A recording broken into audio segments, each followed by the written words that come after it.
What's up, Gears Nation? It's your boy, the Gears Prodigy, coming back at you with yet again another Gears video. In the past, I've released a lot of videos going over the in-game problems and issues that plagued Gears of War 4 and 5. There's no reason to go back over all of those points. However, if you are interested within those videos, I'll have it linked down below. But in case you don't believe me, Gears 5 was so horrible that developers were leaving within droves.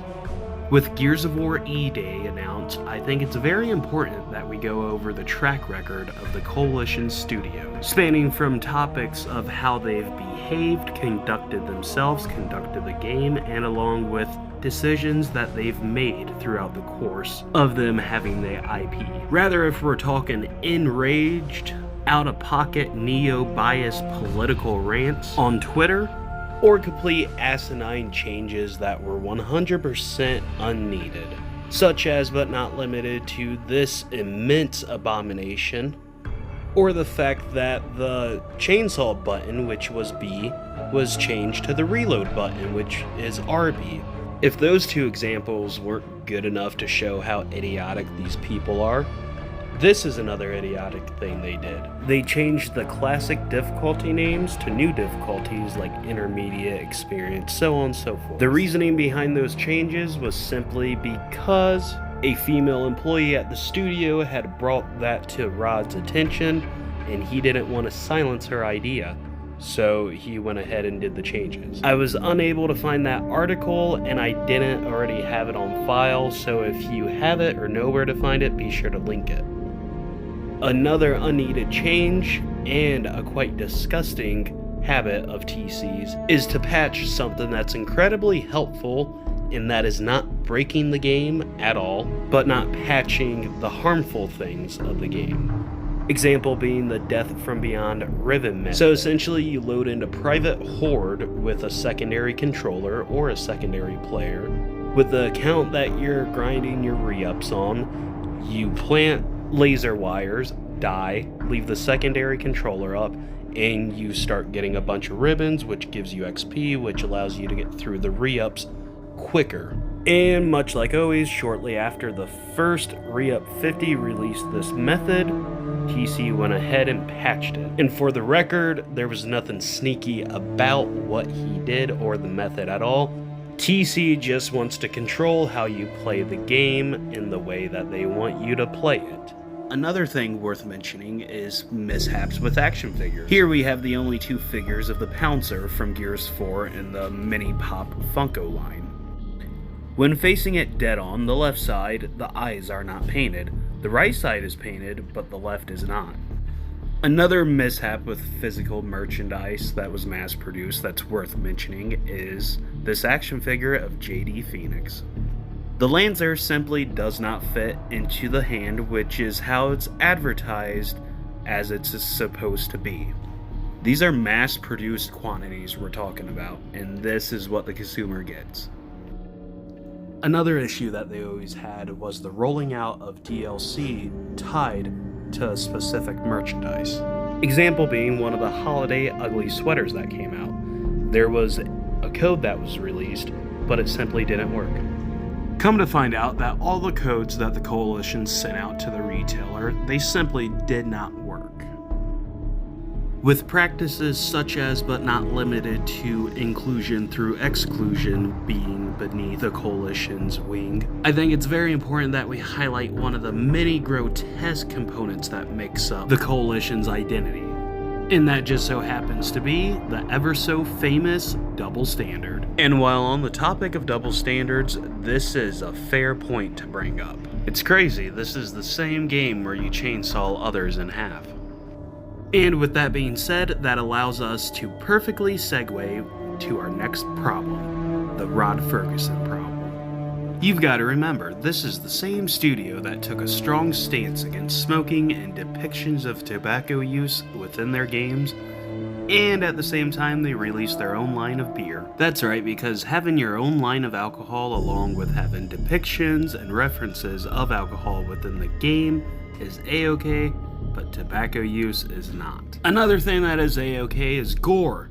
A lot of gore, but tobacco use is not. So if you're interested in that article, here it is. Feel free to pause and check it out. And that right there is a part of the Rod Ferguson problem. He's using this IP for his personal political mouthpiece. Another example would include this article. You can pause it and read it if you would like. If he's not going on some political rant or sitting on some political high horse, he's being passive aggressive on Twitter, like in this case with Cliffy B.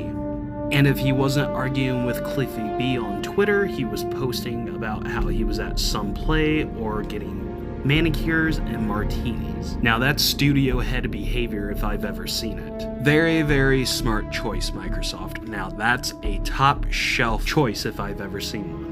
Speaking of, underneath the genius that was Rod Ferguson's leadership, somehow our genius studio head allowed his employees to actually steal other characters from other franchises.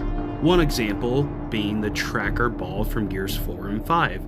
It's a direct ripoff from some sort of robo ball from Transformers Age of Extinction. But they didn't stop there. They also ripped off one of the enemies from Halo.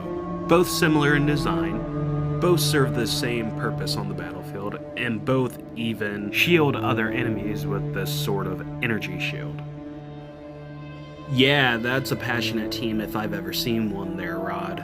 Some more classy behavior from this wonderful studio head includes liking aggressive tweets that's essentially playing damage control. So that pretty much covers up that problematic pair of clown shoes. Moving on to the next pair, the Ryan Cleveland problem.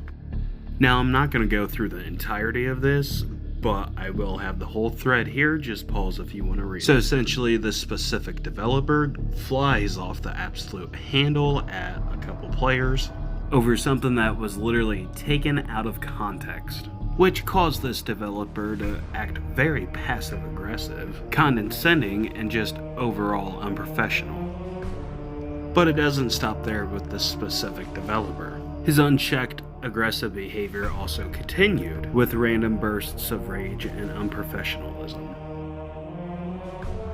An example of some of the more petty behavior from these developers include this right here, making a poll, not liking an answer to a specific choice, blocking, announcing the block, and then making some dramatic post about how it sucks to block people, as if you're some 16-year-old girl on MySpace. Or in this case, Twitter, for those of you who might not know what MySpace is. Keep in mind, these are AAA developers we're talking about. In addition to the previous display of not thinking before you speak, here's an example of the dismissive behavior. To make a long story short, we were playing a game of Horde on Gears 4. We completed it, but we never got the XP for the bounty. When we brought it to the developer's attention, they were incredibly dismissive. Later on, he rectified his mistake of not reading my tweet clearly, and gave us the famous line that they were going to check it out. And of course, nothing ever came of it. Another immense display of his absent-mindedness would be this clip. I think, like, the Cantus, like, especially the new one, I love playing the Cantus. I literally can't wait to keep playing as Mac. Like, I need as much Mac in my life as I can get. Yeah. And right now I'm just playing with this skin because it's awesome, and I just got it out of tour. I got to... Wait, did I just announce a character? No? No. Okay. No, you weren't talking about anything. But the, we got eliminated. But by saying that, you've now making people think you've announced a character. And just so you don't think I'm singling the guy out, there was literally a petition to have him fired. In retrospect of everything that we just went over, I can definitely see why some people hold so much sentiment for the dude. And that brings us to our next and final talking point, the Dana problem. To summarize the guy, he is a lying, condescending, beta cuck, mansplaining know-it-all, venom-tongued, neo-political bigot. Example number one, here is some of his lying. If there are issues, it's just great to be able to talk with the community about it and be, like, really transparent. It's nice. And it's refreshing. And I know that you guys have been frustrated from, let's say, the lack of communications coming from us around certain things, that is an intention that we're going to be rectifying for that. So you're going to see a lot more regular communications from us on the variety of issues that we brought up today, as well as other stuff. Even it may just be like, hey, we're still on track, no new timing to announce, but we're moving along, so we'll give you updates as it makes sense. We'll provide context as we go along, if it makes sense. And you know, as always, we're listening to what you guys are saying online. Even if we're not, I know that I personally... how come there are characters in... Oh, no, I don't want to talk about that.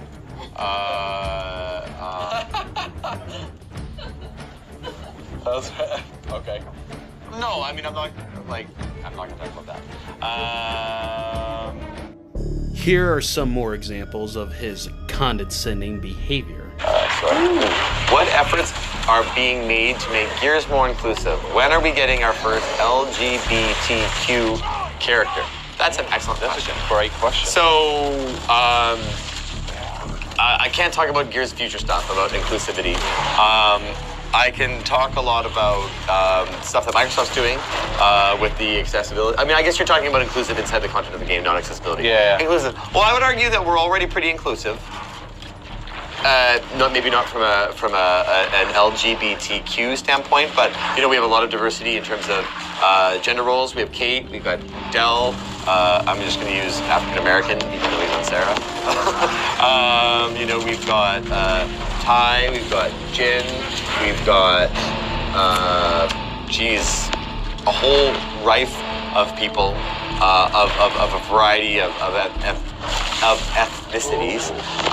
But I know that inclusivity and representation is really important at a studio level for us, and it's something that Rod and Node and lots and lots of our character teams and our narrative teams and all those people believe a lot in.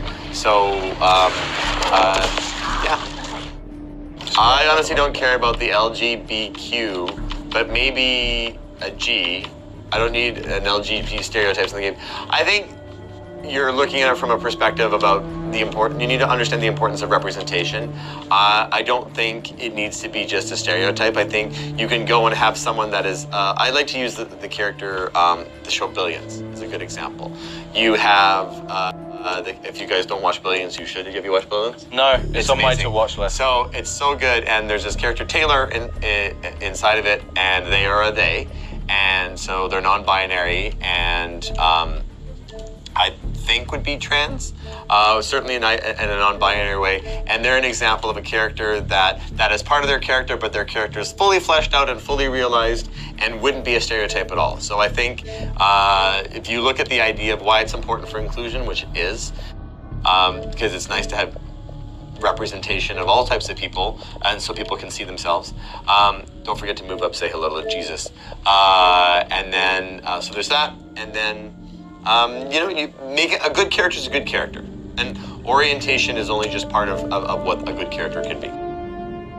Yeah, and I think also just speaking on the studio level, there's a hugely diverse studio in both, as you were talking about, with race, but also in terms of LGBTQ, and you know, that in itself is kind of an inspiration to think about. Starbond, like Starbond just said, that Billions character is a good one. Like I said, anyone that starts like throwing shade about things like we don't need that, like watch Billions and you'll see like that is an example of how a character can be done in a really way that is integral to who their character is, but their character is more than just that. They're not like a token. Yeah.